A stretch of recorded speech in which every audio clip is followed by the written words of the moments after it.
Welcome to yet another video. Today we are gonna be preparing egg fried rice. Ta-da! Let's take a look at the ingredients that we are gonna be using. Of course, the star of the show will be our rice. This is a rounded rice, so not jasmine or anything too weird, just regular old rounded rice. We're also gonna be using eggs, of course, like egg fried rice. So eggs will be the only main ingredient, and the rest will just be the toppings that we are gonna be putting to our rice. The first of the toppings, which honestly is just a must, will be the scallions. So we're gonna be chopping them. We're gonna be taking the white parts, just frying that a bit, and keeping the green parts to sprinkle at the end of the dish, just on top. We're also gonna be using some canned tuna. Yeah, I know, canned tuna, like not the best ingredient, not the fanciest one, but it's cheap and effective. Like it's literally packed proteins. In this case, I chose to both it preserved in water, so it's not preserved in oil, not preserved in brine. It's just a spring water. The ones that come preserved in brine are probably the tastiest one. The ones that come preserved in oil, they also taste good, but oil is really fatty, so I just go with spring water. Like, you get what you buy. To put a bit of spice onto our fried rice, we're gonna be using some hot pepper.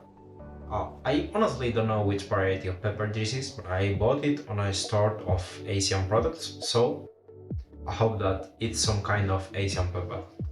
It's definitely hot, like I've used it on other dishes and it's quite hot. I've taken two, so I don't know if two will be too much, but if it's too much, like I like hot and spicy, so that will do. And I also have Szechuan pepper. This container is not for this pepper. I just took this container from a previous container of pepper that I bought, just because it comes with a grinder, so I can just grind the pepper. I bought the Szechuan pepper apart and I just reused the container. We're not gonna be using that much Szechuan pepper. Like, it's honestly too strong. Like, it's not that it's too hot, but it's just like it has a taste and a smell that is so strong. So we will just use just a touch. We're also gonna be using some sesame seeds. So I have just measured some, like 15 grams, and hope that's enough. And as well, we are gonna be using some katsuobushi. So this is dried bonito flakes. Since we were gonna be using canned tuna, like this is the same but Japanese style and dried. And finally, we're gonna be using some Kikkoman soy sauce. I will taste it and I will assess if using soy sauce is enough. And if it's not enough and I find that it's not salty enough, I will just sprinkle a bit more salt. But we should be just fine with the katsuobushi, which is quite salty, and the soy sauce, we should be fine. We should be fine. Also, we have plenty of spice packed in here. Let's get to cooking. We are gonna start by preparing the rice. On the original fried rice recipe, you might want to do this ahead of time and leave the rice rest for at least one day before doing the dish. You want a drier rice rather than a freshly prepared one, just so when you put it on the pan, it's easier to fry. But in my case, I did not have leftover rice, so I had to make the first one for the recipe. It doesn't matter if you're gonna cook your rice on a rice cooker or on the stove. You want to start by washing it to remove as much of the almidon from it. You want to wash your rice until the water in which you're washing it is no longer white but clear. Usually this takes about 3 rounds of washing.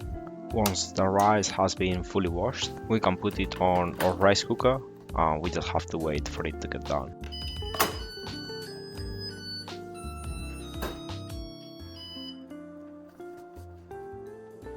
For the rest of the ingredients, we are gonna do some mise en place which is the fancy term for saying that we are gonna prepare them before cooking them.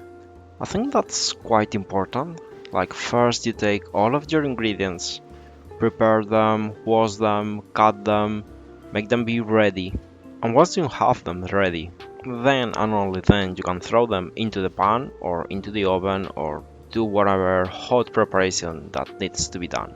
For me at least, that helps me be organized on the kitchen, which at the end leads to a more enjoyable and pleasant cooking experience.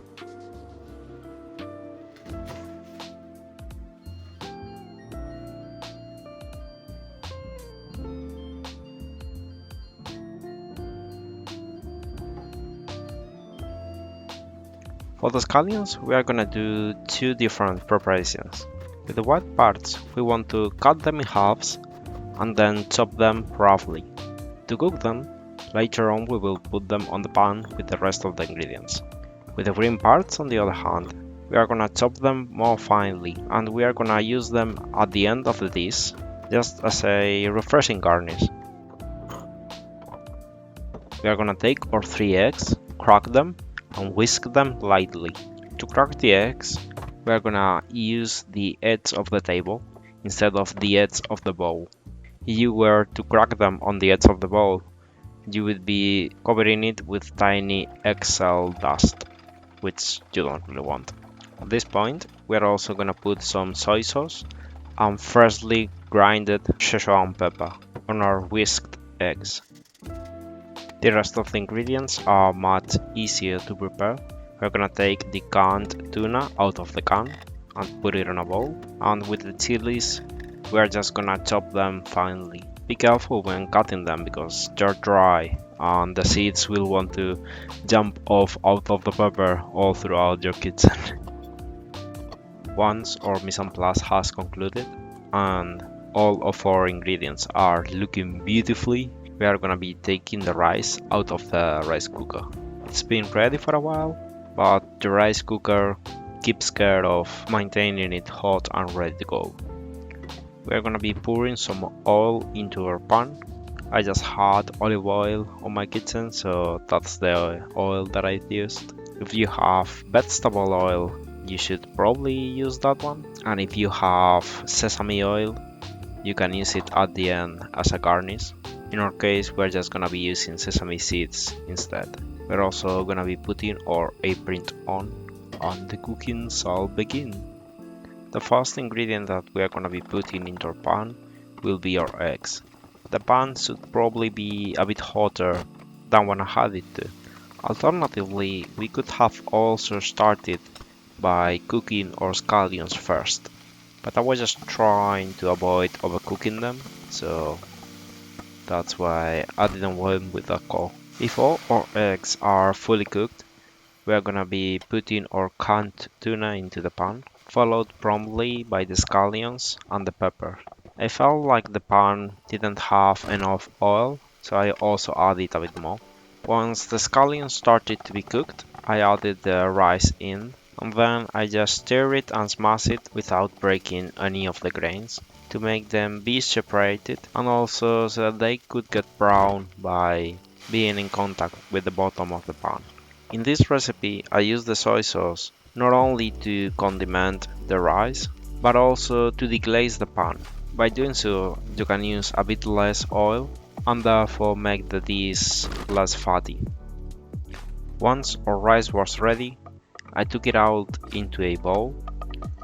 And finally, I used the katsuobushi and the green part of the scallions as condiments to put on top of our rice. I didn't quite measure well how much of katsuobushi and scallions would I need, so I think I've ended up putting a bit too much. But I kinda solved it by mixing it all together. Our rice was looking really tasty. Our fried rice is ready. Honestly, I ended up cooking it. I started like, okay, let's gonna record some videos because for some of the other videos that I made that later on I didn't have like enough b-roll, and I was like, what do I post on TikTok and so on. So I was doing that and I was like, let me taste it. I was completely flabbergasted, completely surprised. Like it only, it honestly has been like the best fried rice that I made. It's not like I make it every week, but I make it from time to time, and wow. I think that okay. So the thing is that the flavor this time I have nailed it. So I don't know if it has been because I haven't used salt this time and I only use soy sauce, which I often don't do, or I don't know. Like this time it was tasting like if I had gone to a good Chinese restaurant or to a good Japanese restaurant and I had ordered it. So surprised out of my mind. I really want to eat it, but I should probably have eaten it and forget about the video. Like it's that good. It's honestly perfect, or perfect to me. Like at least from compared to my previous attempts to this dish. So yeah, I hope you've enjoyed. I hope that you've got the recipe. If you didn't know how to do an egg fried rice, now you know, and tastes great. So hope you have liked the video, and see you in the next one. Bye. Thanks for watching. See you in the next video.